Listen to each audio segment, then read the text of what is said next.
வணக்கம், வாழ்க வளமுடன். இன்றைக்கி வீடியோவில் மசாலா சுண்டல் தான் பார்க்க போகிறோம். பீச்சில் சாப்பிட்ருப்போம், அதே டேஸ்ட்டில் தான் இன்றைக்கி சுண்டல் செய்ய போகிறேன்.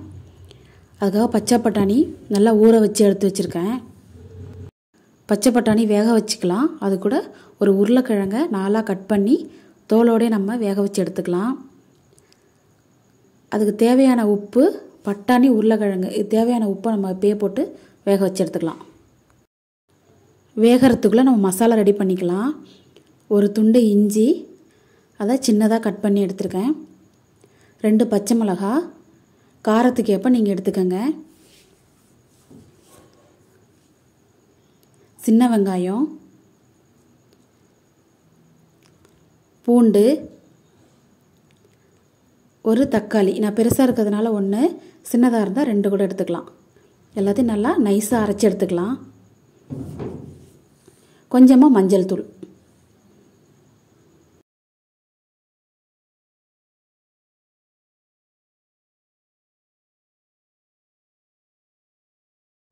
இந்த அளவுக்கு நைஸாக அரைச்சி எடுத்துக்கணும். இது பொரிக்காத கார்ன். நீங்கள் பொரிச்சது கூட எடுத்துக்கலாம். நான் பொரிக்காததுனால அந்த கார்ன் நான் பொரித்து எடுத்துக்கிறேன். எல்லா சூப்பர் மார்க்கெட்லேயும் கிடைக்கும் பொரிக்காத கார்ன். இது போட்டால் தான் நல்லா டேஸ்ட்டாக இருக்கும். அங்கே பீச்சில் சாப்பிட்ற அந்த சுண்டல் போலவே டேஸ்ட்டாக இருக்கும். பொரிச்சதும் கிடைக்கும், நீங்கள் அதையும் யூஸ் பண்ணிக்கலாம். வேக வச்ச உருளைக்கிழங்கை நம்ம தோலை எடுத்துட்டு நம்ம கையாலே நல்லா மசிச்சு விட்டுறணும். இந்த உருளைக்கிழங்கு நம்ம திக்காக இருக்கும் அந்த சுண்டல். அதுக்கு தான் நம்ம கடையில் வாங்கினோன்னா கடலை மாவை கரைச்சி அதில் ஊற்றிருப்பாங்க. நம்ம உருளைக்கிழங்கு சேர்த்துக்கலாம். டேஸ்ட்டாகவும் இருக்கும், திக்காகவும் இருக்கும். தண்ணி ஊற்றி நம்ம நல்லா கரைச்சி வச்சுக்கணும். உருளைக்கிழங்கு ரெடி பண்ணி வச்சதும் ஒரு பல்லாரியை நம்ம சின்னதாக கட் பண்ணி எடுத்து வச்சுக்கணும். கொஞ்சமாக கொத்தமல்லி தழையும் அதையும் சின்னதாக கட் பண்ணி வச்சுக்கணும். ஒரு கேரட் எடுத்து அதை நைஸாக சீவி எடுத்து வச்சுக்கணும். இதெல்லாம் அந்த சுண்டல் மேலே போடுறதுக்காக நம்ம சின்னதாக தான் நம்ம சீவி வச்சுக்கணும். மசாலா ரெடி பண்ணுறதுக்கு பாத்திரம் சூடானதும் எண்ணெய் விட்டு நம்ம அரைச்சி வச்சுருக்க மசாலாவை நம்ம எண்ணெயில் நல்லா வதக்கி எடுத்துக்கணும். கொஞ்சமாக தண்ணி ஊற்றி நம்ம வதக்கி எடுத்துக்கணும்.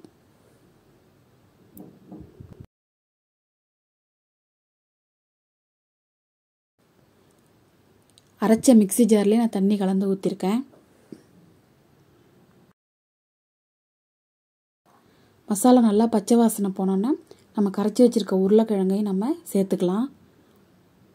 அது ஏற்கனவே வெந்தது தான். எல்லாம் சேர்ந்து நல்லா வதங்கின பிறகு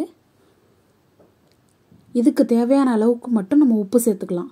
நம்ம ஏற்கனவே பட்டாணியில் உப்பு சேர்த்துருக்கோம், அதனால் இதுக்கு மட்டும் கொஞ்சமாக உப்பு சேர்த்துக்கலாம். இப்போ மசாலா ரெடி ஆகிட்டு இன்னும் கொஞ்சம் தண்ணி வேணுன்னா நீங்கள் சேர்த்துக்கலாம். இப்போது வேக வச்சுருக்க பட்டாணி நம்ம சேர்த்துக்கலாம். பீச்சில் இந்த பச்சை பட்டாணியில் செய்ய மாட்டாங்க, அது மஞ்சள் கலரில் இருக்கும். அந்த பட்டாணியில் செய்வாங்க.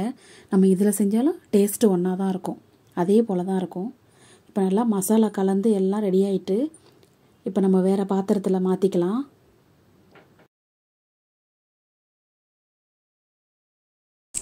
பொரிச்சு வச்சுருக்க கானை நம்ம லேசாக ரொம்ப நொறுக்காமல் லேசாக நொறுக்கின மாதிரி மேலே தூவி விட்டுக்கணும்.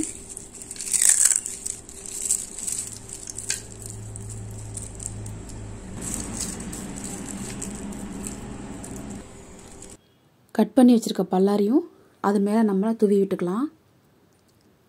அதே போல் சீவி வச்சுருக்க கேரட்டையும் அது மேலே தூவிக்கலாம். அது மேலே கொத்தமல்லி தழை. அவ்வளோதான், சுண்டல் ரெடி ஆகிட்டு. நீங்களும் இதே போல் செஞ்சு பாருங்கள். அப்படியே பீச்சில் உள்ள சுண்டல் டேஸ்ட்டு அப்படியே இருக்கும். சூப்பராக இருக்கும். கண்டிப்பாக நீங்கள் ட்ரை பண்ணி பாருங்கள்.